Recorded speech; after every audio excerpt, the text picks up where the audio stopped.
Hey Pectus Warriors, it's Riley Byrne from FixPectus.com. In today's video, I want to talk about how you can tell how bad your case of pectus excavatum is. There's three ways to do this. The first and simplest way is a visual test. Now, I think this is like what I would recommend most of you do unless you have a severe case, is just look in the mirror and look at photos online and you can kind of gauge how bad your pectus is. Now, most people think their pectus is worse than it is. And also sometimes people reach out to me saying, do I have pectus? I'm like, if you have pectus, you'll know. It's very obvious, like you have a sunken chest. Now, some of you guys look at me and think he doesn't have pectus, but the reality is I do. If you look at my younger photos, it's very obvious I have pectus excavatum. I've just built my body in such a way that makes it hardly noticeable, which is why I make these videos and why I help people to try and get you to achieve that. But anyway, so how we determine from a visual test is, as I said, just simply looking at yourself and looking at photos online, and you can really get an idea, okay? If it's severe, it's gonna look kind of like this. If it's moderate, it'll look like this. And if it's mild, it'll look like this. Now, there's other things associated other than the depth of pectus, such as the symmetry, that can affect how obvious it is. So obviously an asymmetrical case typically looks worse. So if you have a mild asymmetrical case, that'll look worse than a mild symmetrical case. So that's one other thing to keep into consideration as well. It's not just about depth.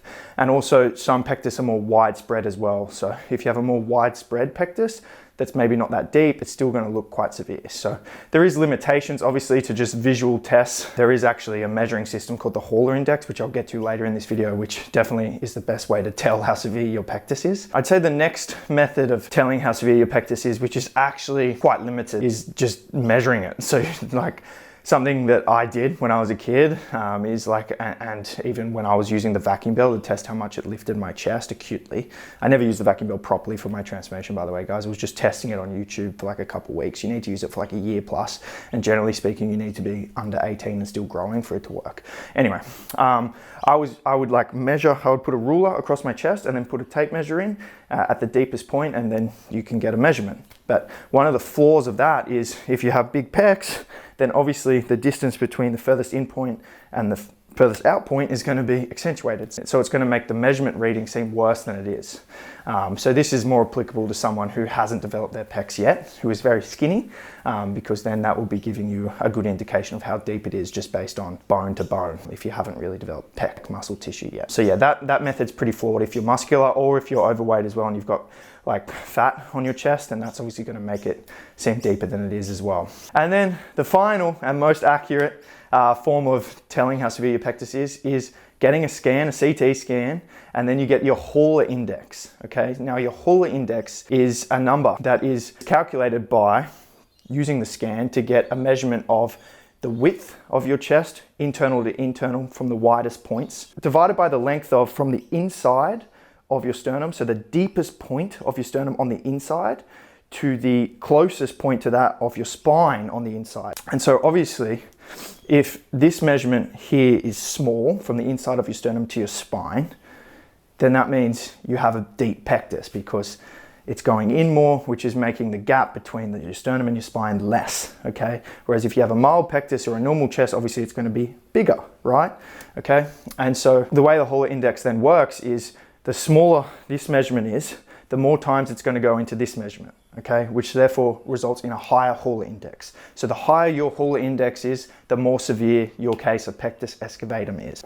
And so a normal chest will have a Hauler index of less than 2, okay? So if you don't have pectus excavatum, then your Hauler index would be less than 2, meaning that this measurement from your sternum to your spine will go into your widest measurement less than 2 times. A mild case of pectus has a Hauler index of 2 to 3.2. A moderate case of pectus is 3.2 to 3.5, and a severe case of pectus is 3.5 and above. Doctors use this Hauler index to determine if you qualify for surgery. Most countries don't just give everyone with pectus surgery for free. Most countries give it to free if it's a severe case in which your heart and lungs are being affected. Okay, so it's like compressing on your heart and lungs and creating health issues associated with that. So typically on a severe case of pectus on the Hauler index, there might be heart and lung issues, and therefore you qualify for surgery for free. That's going to be covered under your healthcare. Otherwise, it's just a cosmetic surgery. And then if you're paying for surgery, it's like 50 grand plus. Depends on the country, but it's very expensive if it's just a cosmetic case. 90% of cases are cosmetic. You know, most cases of pectus aren't very severe. Typically, again, it depends on the country, but typically it's like a Hall index of above 3.5 or 3.25 that would then qualify you for the surgery, but it does depend. Now, if your case is purely cosmetic, I would personally just recommend utilizing exercise and non-surgical means, because the surgery is intense, but it's totally up to you, you know.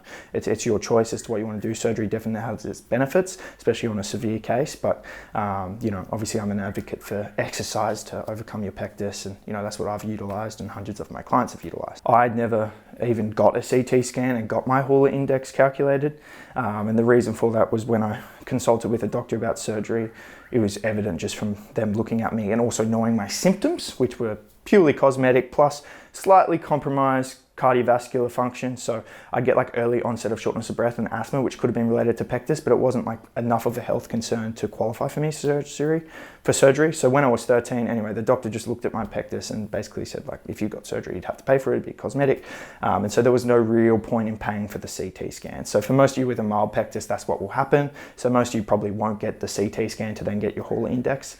But it is worthwhile, if you're concerned about your pectus, to get a Hall index. It'll help you have a proper number to clarify and classify exactly how severe your pectus is. But otherwise, if you're not doing that, then obviously the visual test is the next best thing to do. If you have a mild or moderate case and you're not really experiencing bad health concerns associated with your pectus, then I would really recommend utilizing exercise to build muscle to make it look less noticeable. It's really the severer cases on the Hall index that I think other options like surgery can be beneficial. But even still, I've still worked with severe clients and helped them improve their pectus tremendously as well. So anyway, I hope this helps you understand how to classify how bad your pectus is. I hope it helps. If you like this video, give it a thumbs up, and I'll see you in the next one. Peace.